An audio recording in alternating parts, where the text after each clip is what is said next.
सर्वांना जय जय रामकृष्ण हरी.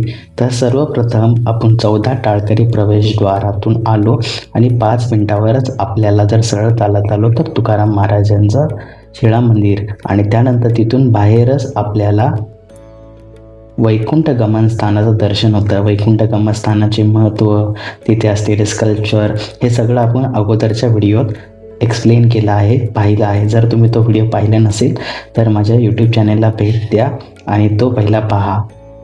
तर मी सध्या आलेलो आहे तुकाराम महाराज गाथा मंदिर. तर हा आहे गेट आणि हे आहे तुकाराम महाराज गाथा मंदिर. तर ओव्हरऑल काहीतरी असा नजारा आहे. आपण पुढे जाऊन पाहूया. तर तुम्हाला जर गाथा आपलं तुकाराम महाराज मंदिरापासून जर पुढे यायचं असेल, तुम्हाला तुकाराम महाराज मंदिरापासून जर इथे यायचं असेल तर 1 किलोमीटरचं अंतर आहे. आणि त्या 1 किलोमीटरच्या अंतरात तुम्हाला 10 रुपये तुम्ही रिक्षा देऊन 10 रुपीज पर सीट असं आहे. भरपूर लोक चालत पण येतात. ज्यांना सवय आहे त्यांना, ज्यांना नाही आहे त्यांनी कृपया करून 10 रुपये सीट. पटकन 2 मिनटात आलो आम्ही आणि पोचलो तुकाराम गाथा. हे बघा किती सुंदर नजारा आहे, खूप मोठं आहे. तिथं भक्त निवास आहे, अर्थात म्हणजे तिथे राहण्याची सुविधा आहे, त्याचा अर्थ तो आहे. आणि इथून आहे मंदिर. चला आपण जाऊया इथून आणि मंदिराचं दर्शन घेऊया. तर तब्बल मी माझ्या माहितीप्रमाणे इथे अराऊंड 4,500 पेक्षा जास्त अभंग टाकलेले आहेत. जसं आपण काशी बनारसमध्ये गेलतो त्यावेळी तिकडे ज्या प्रकारे टाकलेले होते रामचरितमानसचे युज्युअली भेटतात आपल्याला तिकडे, तसे ह्या प्रकारे तुकारामांचे अभंग इकडे तुम्हाला बघायला भेटेल. चला आपण जाऊया.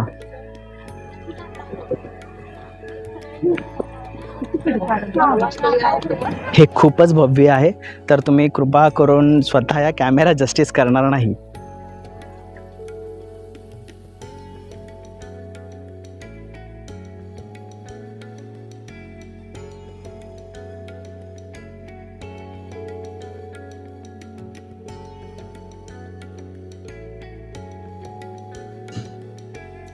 तर प्रवेशद्वारा करण्याआधी आपल्याला इथे 2 सुंदर असे हत्तीचे शिल्पकला या स्कल्पचर पाहायला भेटते.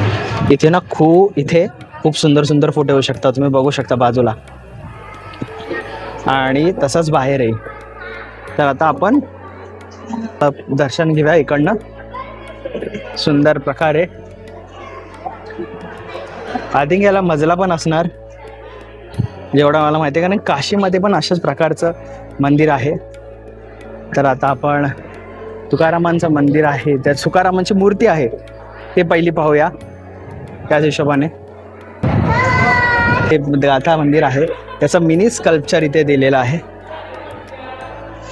तर खूपच भव्य दिव्य आहे. तुम्ही जर पाहाल तर खूप सुंदर, खूपच सुंदर. आणि हे मोठं जे आहे ॲक्च्युअल त्याच्यामध्ये आपण आहोत. हे नुसतं तर गाथा मंदिरामध्ये प्रवेश केल्यानंतर म्हणजे तळमजल्याला आपल्याला संत तुकारामांची 1-2 मूर्त्या पाहायला भेटतात. तर तुम्ही पाहाल तर मार्बलची मूर्ती आणि जी मोठी मूर्ती आहे ती पंचधातूची बनवली आहे. सोबतच जर तुम्ही आर्किटेक्चरला नीट पाहिलं तर किती सुंदर प्रकारे डिटेलिंगमध्ये काम केलेलं आहे. आणि जे वरती तुम्हाला दिसत आहे तेही बघायला विसरू नका. इकडे आसपास प्रत्येक देवाळावर तुकारामांचे अभंग आहेत. अभंग असो, ज्ञानेश्वरी असो, कुठलाही वेद असो, कोणताही ग्रंथ असो, त्यामध्ये आपल्याला आपल्या परमेश्वरामध्ये कसं लीन व्हायचं, त्यांच्या नामस्मरणामध्ये कसं लीन व्हायचं हेच सगळं शिकवलं जातं. त्यांच्या लीला आपल्याला सांगितल्या जातात. तर तुम्ही पाहू शकता अगदी. गाईज आम्ही आता आलेलो आहोत पहिल्या मजल्यावर. तर तुम्ही पाहू शकता हे काय मस्करी नाही आहे, हे सगळं असं मस्करी नाही आहे. बघा इतके सगळे ग्रंथ परमेश्वराच्या नामस्मरणात, परमेश्वरांचं कौतुक, परमेश्वरांच्या लीला आहेत. आणि हे सगळं छापणं, लिहिणं आणि सगळीकडे रामकृष्ण हरी. काही करा पण हे प्लेस अजिबात मिस करू नका. इतकं सुंदर स्कल्पचर आहे. आणि हे वरती पण बघा ना, बघाशी इकडून दिसत नव्हतं पण इकडून आहे.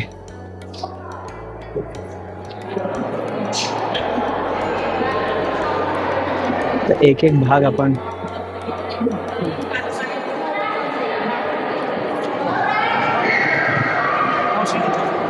आणि फायनली इकडे